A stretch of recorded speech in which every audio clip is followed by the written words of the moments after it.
Hello everyone, today I'm going to be taking you guys around this 2000 Toyota Granvia. This one is the gasoline model with the V6 and four-wheel drive. We have put a lift kit on this one, some new wheels and tires, and this one is a rare dual sliding door variant of the Granvia. Most of them only have one sliding door, which is typically on the left side. This one has two, with the door on the right hand side being an automatic door. So that is super cool to see on a 26-year-old van. As you can see, looking around here, paint is in fantastic condition.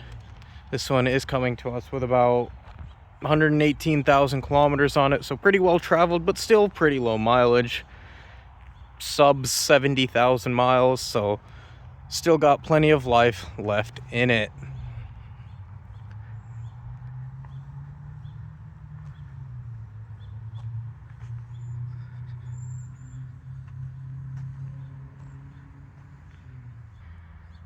Looking inside here, as you can see, nice clean door seals all the way around, and the seats are in fantastic condition as well. No tears, burns, stains, nothing. Overall, the dash itself is also in one nice solid piece. Everything is obviously intact and not cracking anywhere. Right here, you do have a button to control the sliding door, so let's go ahead and open that up. Do have to hold the button down, but as you can see, obviously that door opens up, and then if I hit the close button there, closes right up, no problems whatsoever. So that is still all functional, working as it should 26 years later. Go ahead, pop the key in the ignition here. As you can see, it's about 118, almost 119 actually, 1,000 kilometers on it. So it's right around 70,000 kilometers. So pretty low mileage, obviously, for a Toyota. Very, very reliable. Let's go ahead and start it up. As you can see, starts up no problem whatsoever. Doesn't have issues cranking or anything. Nice responsive throttle there as well. Horn does work. And right here you do have your controls for the power curtains. So that is another thing that is super cool about this van. It's got curtains in the rear that cover up the rear window and the side windows. So let's go ahead. This button controls your side curtains. This one controls the rear curtains. So let's go ahead. As you can see, they all work as they should. Same with the side curtains. You need a little bit of grease sometimes, so as you can see, that one probably needs to be wiggled a little bit, greased up. But they do all work, no problems. Once that is all greased up, we will be fixing that, of course.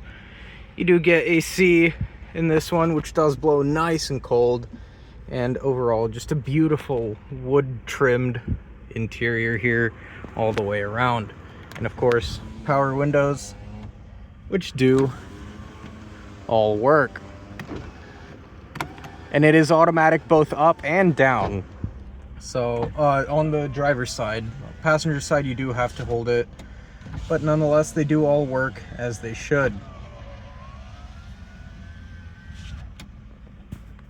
And as you can see, headlights, fog lights there all work. Let me actually go ahead and turn the hazards on as well, which is right over here.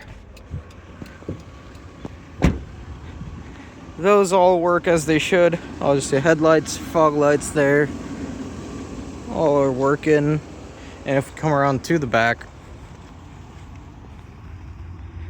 same exact story. Turn signals, taillights are all working. Go ahead and take a look back here. Now you may notice, of course, this seat is facing backwards. That's because these seats do swivel around 180 degrees. It is a nice little cool feature that these Japanese vans have. That is an option, obviously. It's not all of them, but this is super cool to see. So if you're out on a trip somewhere, you can obviously face backwards while eating lunch back here or whatnot. And of course, you don't have to just use the button. You can also automatically open that side door by just pushing it like so.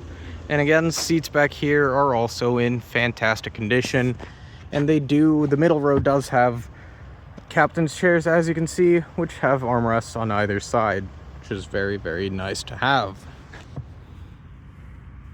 The third row bench is also in fantastic condition there, as you can see. And of course, you do have this section right here that will fold down, giving you armrest, or if you open it up, you do have a little bit of storage and 2 cup holders.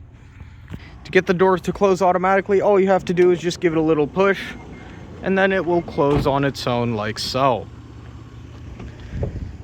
Back here in the trunk now, as you can see, you do have a good bit of space back here, and the seats do have pass-through underneath them. Maybe not actually, never mind. But they do still have a good bit of space under them, so you can fit a good bit of cargo back here. Okay, so this is a pass-through. These just fold right up like so. And yet another cool feature on this van that you don't see very often. If you could hear it there, it does have a soft closer for the trunk, so you never have to worry about it being not completely latched in. So if you want yourself the ultimate Overland off-road rig that's ready to be converted to any camper, or if you just want to have the seats down flat to sleep back in, head on over to JDM Car Motorcycle. This one is currently located here at our Sequim location at 87 Drake Road in Sequim, Washington. We do also have a location in Shoreline, Washington as well. I will have the addresses to both down in the description. If you want to check out some more pictures and specs on this van, head on over to jdmcarmotorcycle.com. Find all of our info there about all of our vehicles that we've got in stock and en route from Japan, which include motorcycles if that is your type of thing.